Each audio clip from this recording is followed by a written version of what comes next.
شهر رمضان الذي أنزل فيه القرآن هدى للناس وبينات من الهدى والفرقان۔ کی دعا میں بندہ خدا سے تین چیزوں کا مطالبہ کرتا ہے۔ پہلی چیز پار الہ اپنی رضا، اپنی خوشنودی اور اپنی مرضی سے ہمیں قریب کر دے۔ دوسرا مطالبہ خدایا آج کے دن اپنے غیظ و غضب سے ہمیں محفوظ رکھ۔ تیسرا مطالبہ خدایا آج کے دن تلاوت قرآن کی توفیق عطا فرما۔ آپ نے دعا کو ملاحظہ کیا، یہ تین مطالبے ہیں جو بندہ خدا کی بارگاہ میں کرتا ہے۔ سب سے پہلا مطالبہ رضائے پروردگار، اللہ کی مرضی کیسے حاصل ہو، اللہ کے غضب سے انسان کیسے محفوظ رکھے۔ تو علماء نے اس کے کچھ اسباب بیان کیے ہیں روایات کے تناظر میں۔ پہلی چیز جو رضائے پروردگار کے حصول اور غیظ و غضب سے محفوظ رکھنے کا سبب بنتی ہے وہ ہے نماز شب، جس کے لیے علماء کہتے ہیں کہ انسان اگر تو یہ چاہتا ہے کہ تیری دنیا بھی بنے اور آخرت بھی سنورے تو تجھے چاہیے کہ نماز شب کا پابند ہو جا۔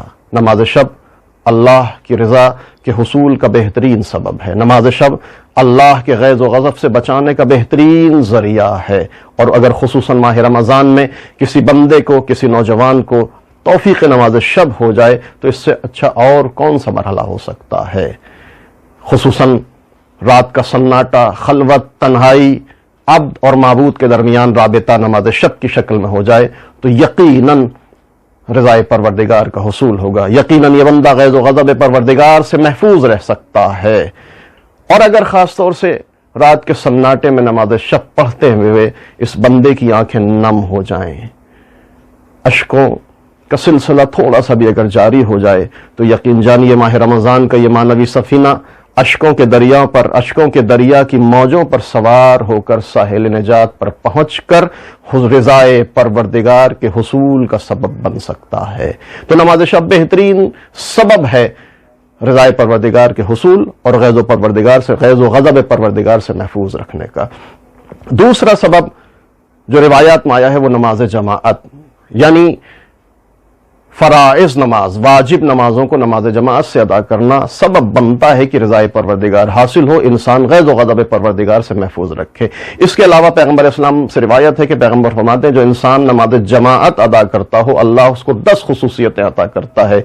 عمر میں برکت ہوتی ہے، روزی میں وسعت ہوتی ہے، اولاد کی حفاظت ہوتی ہے، گناہوں کی مغفرت ہوتی ہے، توفیق اطاعت و عبادت حاصل ہوتی ہے، چہرے کا نورانی ہونا سبب بنتا ہے، روز قیامت نام اعمال اس کے داہنے ہاتھ میں جاتا ہے، مرتے وقت روح اس کی آسانی سے قبض ہو جاتی ہے، آتش جہنم سے نجات ملتی ہے اور جنت کی نعمتوں سے بہرہ مند ہوتا ہے۔ یہ 10 خصوصیات اور 10 نعمتیں اللہ اس انسان کو عطا کرتا ہے جو اپنی واجب نمازوں کو نماز جماعت سے ادا کرتا ہے۔ تو 2 چیزیں سبب بنی، نماز شب، نماز جماعت۔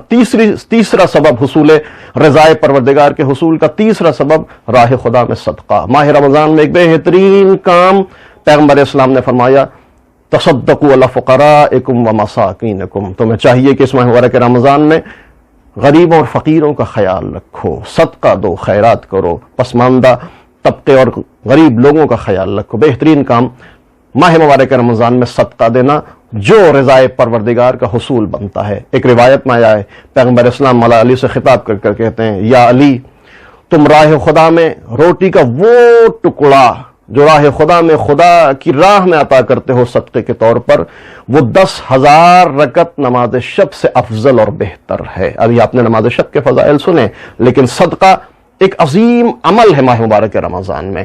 3 چیزیں، نماز شب، نماز جماعت، صدقہ۔ چوتھی چیز جو رضائے پروردگار کے حصول کا سبب بنتی ہے وہ علی سے محبت کرنا۔ شب معراج پیغمبر اسلام کو ندا آتی ہے محمد تم کس چیز کو دوست رکھتے ہو؟ پیغمبر اسلام ارشاد فرماتے ہیں بار الہ جس چیز کو تو دوست رکھتا ہے اس کو میں دوست رکھتا ہوں، کہ محمد میرے حبیب میں علی کو دوست رکھتا ہوں اور جو علی کو دوست رکھتا ہے میں اس کو بھی دوست رکھتا ہوں۔ تو علی کی محبت، علی کا عشق، علی کی دوستی رضائے پروردگار کا سبب بنتی ہے۔ آخری چیز تلاوت قرآن خشم پروردگار، غضب پروردگار سے انسان کو محفوظ رکھتی ہے، رضائے پروردگار کا حصول بنتا ہے۔ جیسے کہ اس دعا کے آخری فراز میں بھی معصوم نے ارشاد فرمایا ووفقنی فیہ لقراءۃ آیاتک، بار الہ آج کے دن تو اپنی آیات کی قراءت کی توفیق عطا فرما، تجھے تیری رحمت کا واسطہ اے سب سے زیادہ رحم کرنے والے معبود۔